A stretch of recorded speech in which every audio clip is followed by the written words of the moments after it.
Salut salut, aujourd'hui on se retrouve pour cette nouvelle vidéo sur la pomme de terre. Donc c'est la pomme de terre de A à Z. Enfin ouais, on peut même dire que c'est la vidéo de la pomme de terre, mais plutôt de B à W, non? Forcément, dans les légumes, il y a plein de trucs que tu ne dis pas, du coup c'est pas vraiment une vidéo de A à Z. Aujourd'hui on se retrouve dans ma serre pour vous parler d'une plante qui en général ne se cultive pas du tout en serre. On va parler de la pomme de terre. Donc la pomme de terre, elle, c'est une plante qui est d'origine de la cordillère des Andes en Amérique du Sud, donc vers le Pérou, Bolivie et vers là-bas, quoi. C'est une plante, on retrouve des traces de son utilisation il y a plus de 8000 ans qu'on cultive la plante. Dans la cordillère des Andes, il y a plus de 2000 variétés de pommes de terre sauvages. La pomme de terre est souvent appelée patate aussi en langage familier. Du coup, c'est vrai, sauf pour les personnes qui cultivent réellement des patates douces, parce que quand on cultive en fait des patates douces, on a tendance à appeler les pommes de terre des pommes de terre et les patates douces des patates. Si on appelle tout le monde patate, c'est un peu compliqué, surtout que ça a des plantes qui n'ont pas vraiment de rapport. Donc la pomme de terre, elle, est une plante de la famille des solanacées, comme la tomate. Et d'ailleurs, j'avais rencontré Maurice Chaudière qui nous expliquait un petit peu qu'il faisait pas mal de greffes, lui, de tomates sur pommes de terre. Du coup, on avait un pied qui produisait des tomates en haut et des pommes de terre en bas.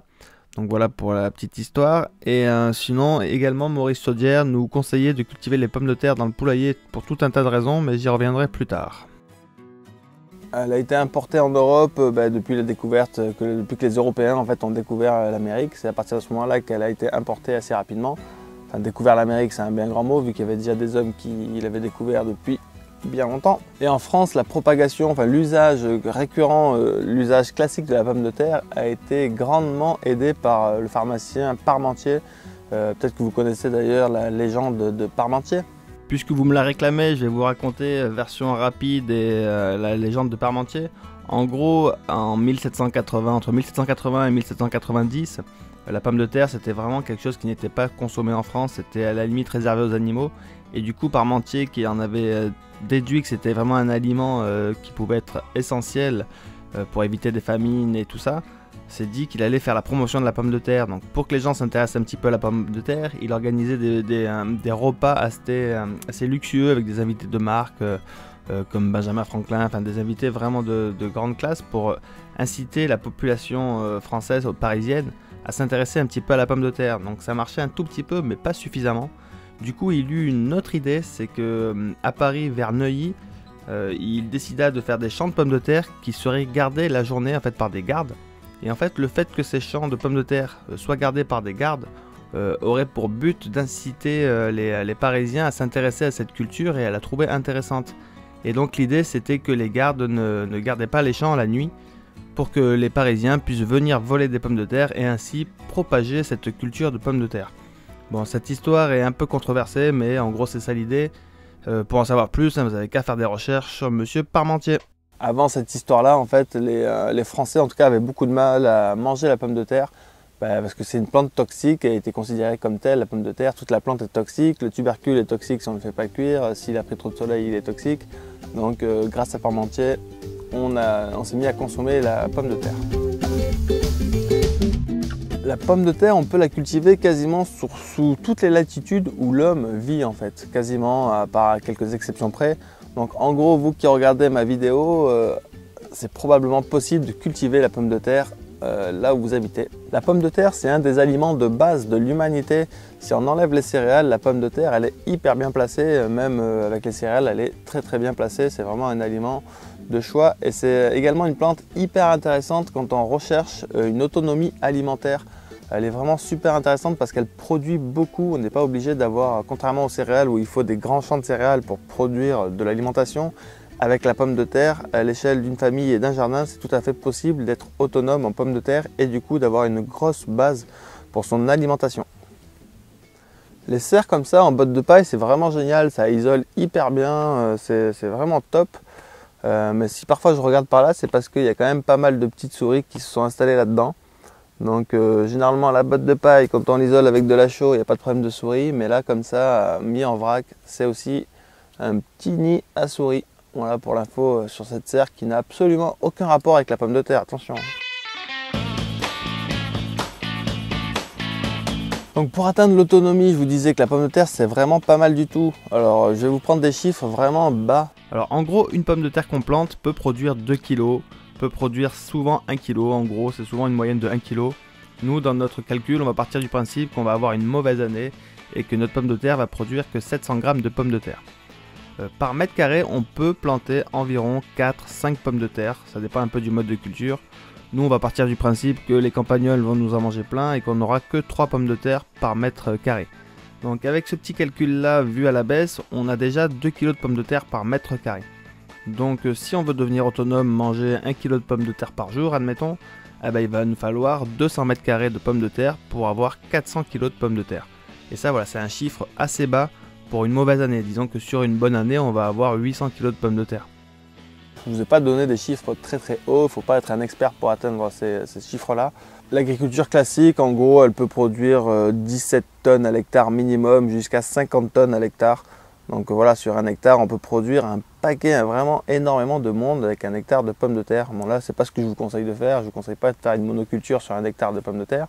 Alors en général, autour de chez moi, les gens pour cultiver la pomme de terre, ils labourent le terrain.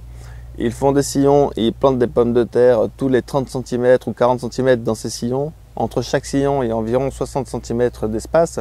Donc ils mettent ça là-dedans, ils rebouchent le trou. Et une fois que les pommes de terre ont poussé, qu'elles font 20 cm, ils font un butage, c'est-à-dire qu'on bute le bas des pommes de terre pour avoir une plus grande productivité. Ça, c'est la méthode mécanisée que l'on trouve un petit peu partout autour de chez moi. Moi, je vais vous montrer une méthode que j'estime beaucoup plus simple, sans aucune mécanisation et sans aucun travail du sol. Mais c'est dans quelques instants que je vous montre ça. Un petit repère sympa pour savoir quand il faut planter ces pommes de terre. Alors c'est très variable selon les régions, toujours pareil. Mais en gros, il y a une phrase qui dit que quand les lilas sont en fleurs, c'est le moment de planter les pommes de terre. Ou si vous préférez, ici c'est en avril qu'on plante les pommes de terre. Si on est un peu plus dans des zones protégées comme sur la Côte d'Azur ou en Corse, dans des endroits un peu protégés, on peut planter les pommes de terre en mars, mais voilà, en gros, on ne plante pas les pommes de terre avant mars, avril, parfois mai si vous êtes en montagne, que les gelées sont tardives, très tardives plutôt. Donc voilà, en gros, vers la mi-avril, c'est le bon moment pour planter les pommes de terre dans un paquet de régions en France. La pomme de terre, ce qui est pas mal, c'est qu'elle est capable de s'adapter vraiment à quasiment n'importe quel type de sol. Elle a une préférence pour les sols plutôt légers, pas trop argileux, pas trop lourd, mais si le sol est léger, c'est pas mal. Elle n'aime pas trop le calcaire, donc si vous avez un sol hyper calcaire, c'est pas non plus forcément ce qui est idéal. Mais après, je vais vous montrer une méthode de culture que l'on peut faire sur n'importe quel sol, vu qu'on va cultiver plus ou moins au-dessus du sol, donc quasiment peu importe votre terre d'origine, vous allez pouvoir produire des pommes de terre tout en recréant un sol de qualité pour toutes les cultures. Parmi les moultes façons de planter la pomme de terre, je vais vous en montrer une. Donc première chose à faire, c'est repérer sa zone de culture. Ensuite, on la recouvre de 30 cm de jeune compost. Dans le cas que vous voyez à l'écran, moi je suis au bord d'une haie, mais ça peut être aussi en plein champ, peu importe. Ensuite, on va mettre 10 cm de tonte. Ensuite, on va remettre 15 cm de compost. Donc moi j'ai écrit jeune compost, mais ça peut être du compost plus vieux, ça pose aucun problème. C'est juste qu'il n'est pas forcément vieux. Après on remet de la tonte. En fait on fait un peu comme une culture en lasagne qui va se composter, qui va être hyper nutritive pour les pommes de terre. Ensuite par-dessus tout ça, on va y mettre 5 cm à peu près de mulch ou de paillage. Donc on peut mettre de la paille, du broyat, et là moi je remets de l'humus et des feuilles. Ensuite on va patienter avant de planter les pommes de terre, parce que ça peut monter en température, donc je conseille de ne rien planter pendant une semaine, on laisse se reposer. Ensuite on va planter les pommes de terre. Moi les pommes de terre, souvent je les coupe en 2 ou 3. Je trouve que c'est plus productif par rapport au nombre de pommes de terre que l'on va utiliser pour la culture. Donc on plante les pommes de terre en bas de la butte, en haut de la butte. On pourrait même en planter de l'autre côté, mais moi j'étais un peu bloqué parce qu'il y avait une haie qui me gênait.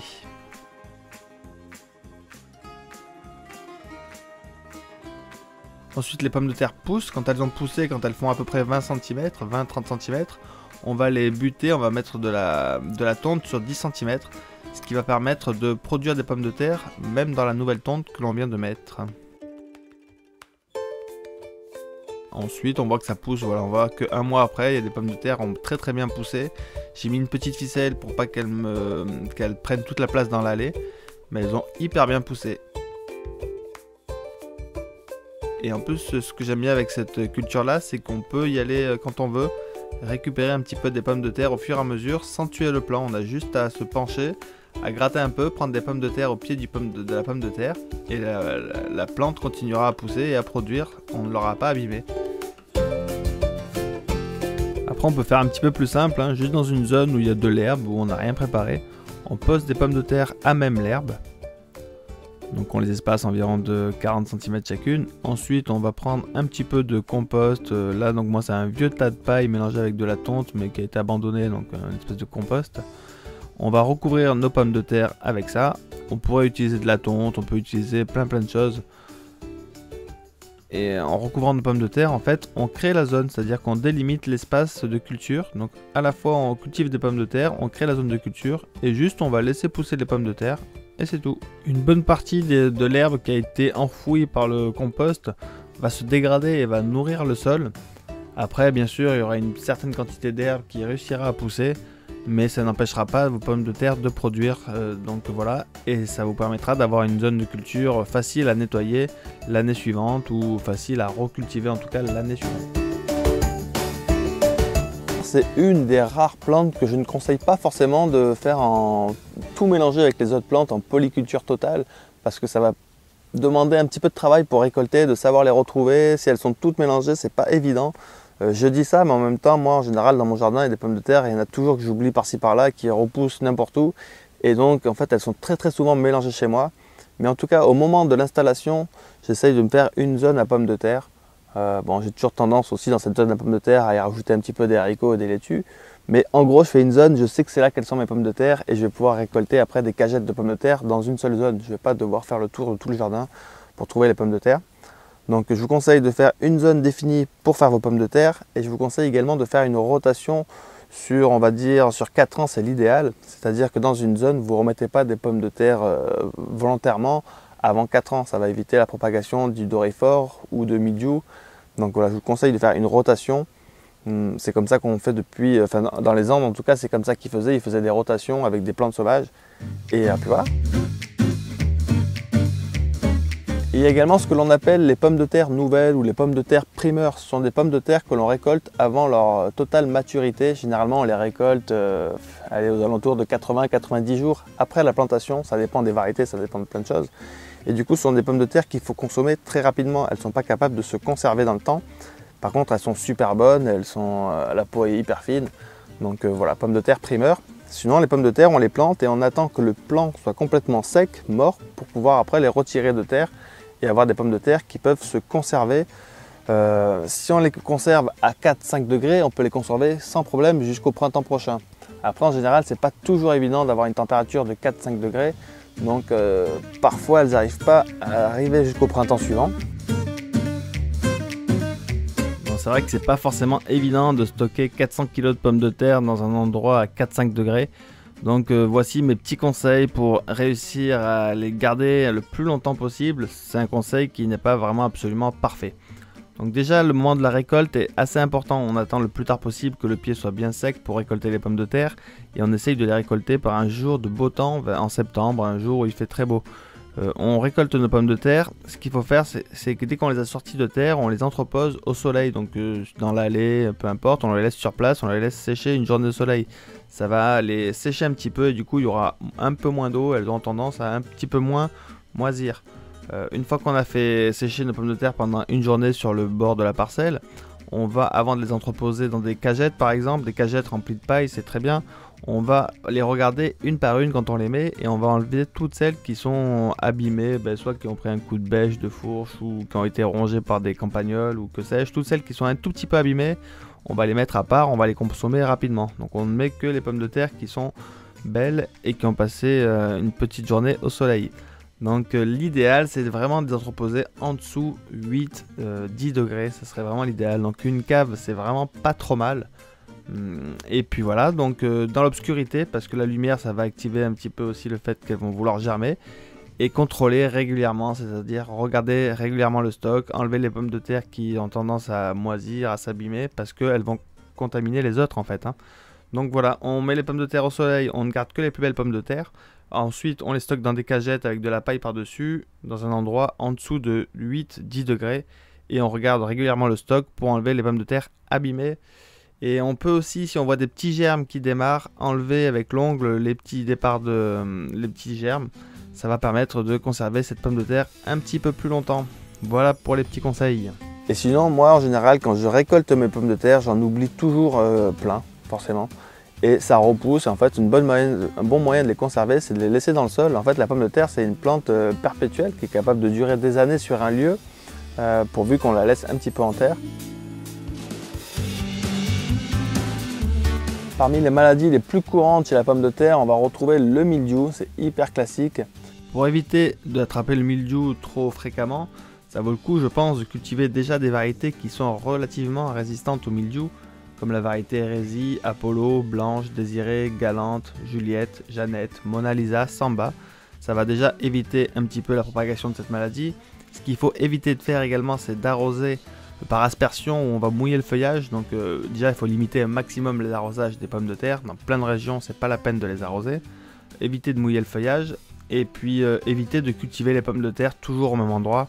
Essayer de faire de la rotation et pourquoi pas une année cultiver de la pomme de terre derrière des plantes qui ne craignent pas du tout le mildiou, comme des aliacées par exemple. Donc une année on fait des poireaux et de l'ail et des échalotes à peu près sur une zone, et l'année suivante on va mettre des pommes de terre. Ça va éviter que le mildiou n'apparaisse trop rapidement. Et un petit parasite très fréquent chez la pomme de terre, on va trouver le doryphore. En général, quand on a un jardin rempli de biodiversité, les doryphores ne sont pas un problème.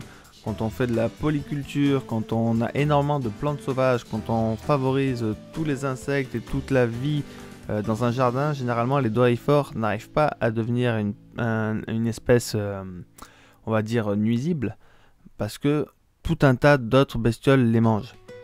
Après, si chez vous, vous avez vraiment un problème de doryphores, il y a une astuce qui est d'utiliser les poules. En fait, les poules raffolent des doryphores, donc certains sortent les poules quelques heures tous les jours, tous les matins et tous les soirs dans le champ de pommes de terre pour qu'elles fassent un nettoyage de doryphores. En fait, les poules, elles n'aiment pas tellement le feuillage des pommes de terre et elles préféreront manger les doryphores. Après, il y a des personnes carrément qui cultivent les pommes de terre dans le poulailler. Parce que si on a un grand poulailler avec beaucoup de verdure, d'herbes, etc., les poules ne s'intéresseront pas au feuillage de la pomme de terre, mais par contre, elles vont permettre de maintenir les doryphores à distance. Donc voilà des petites astuces comme ça. Après, sinon, le moyen le plus simple mécanique, c'est de tous les matins aller se promener dans notre petit champ de pommes de terre et d'enlever les doryphores à la main. Mais voilà, comme je vous dis, moi dans mon jardin, je n'ai jamais eu aucun problème de doryphores. Pourtant, c'est quelque chose de classique et voilà, simplement le fait d'avoir beaucoup de biodiversité, ça évite ces problèmes. Et aussi cultiver énormément de plantes aromatiques qui ont des fortes odeurs avec vos pommes de terre.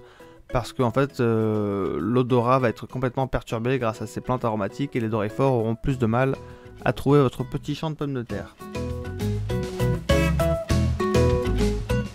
Un autre petit animal pas toujours apprécié des cultivateurs de pommes de terre, c'est le campagnol, on appelle ça aussi le râteau-pied, qui vient grignoter en fait les pommes de terre sous terre et du coup consommer un bon paquet de pommes de terre.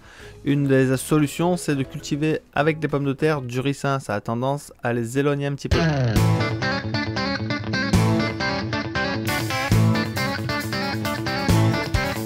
La pomme de terre a plusieurs modes de multiplication. Donc il y a la multiplication végétative qu'on connaît tous en fait. Donc une plante elle va faire des tubercules, on replante des tubercules, on a encore des plantes et elles se multiplient comme ça. Donc là c'est la reproduction où il n'y a pas de sexualité, on va dire qu'on a une variété, on garde les pommes de terre de cette variété et c'est toujours la même variété que l'on va multiplier. Ensuite il y a la reproduction un peu moins connue et un peu moins utilisée, la reproduction sexuée des pommes de terre. Les pommes de terre sont des plantes qui font des fleurs. C'est une solanacée, donc elles font des fleurs comme la plupart des solanacées. Et elles font des petits fruits qui ne sont pas comestibles. Et ces petits fruits sont chargés de graines. Et du coup, on peut très bien multiplier les pommes de terre en faisant des semis. Alors comment faire ces semis de pommes de terre? Parce que c'est très difficile de trouver des graines de pommes de terre. Tout le monde les multiplie par les tubercules. Donc mon petit conseil, si vous voulez faire des semis de pommes de terre, c'est de partir à partir de tubercules normalement. Et ensuite, votre pomme de terre va se mettre à fleurir. Ensuite, la fleur va faner, il va y avoir un petit fruit qui va apparaître. Ensuite, ce petit fruit va se flétrir. Et avant qu'il ne tombe au sol, vous allez le récupérer. Et dans ce petit fruit, vous allez avoir tout un tas de petites graines.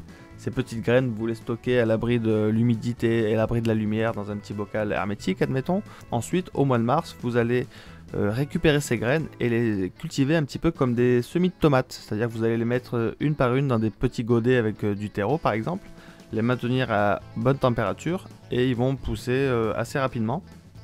Et une fois qu'ils feront 10-15 cm en avril, vous allez pouvoir les planter directement en pleine terre.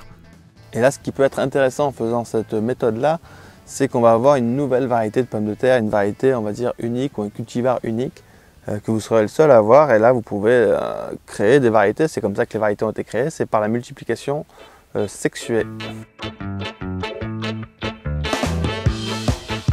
Je vous remercie énormément d'avoir suivi cette vidéo. Je remercie vraiment énormément, encore plus énormément, les personnes qui me soutiennent sur Tipeee. Ça, c'est vraiment génial. C'est grâce à ça que je continue ces vidéos et que je consacre une bonne partie de ma vie à faire des vidéos. Merci beaucoup, ça fait vraiment plaisir. Je lis tous vos commentaires, c'est top. Bon ben voilà, merci beaucoup d'avoir suivi cette vidéo et à la semaine prochaine, comme d'habitude, pour une prochaine vidéo.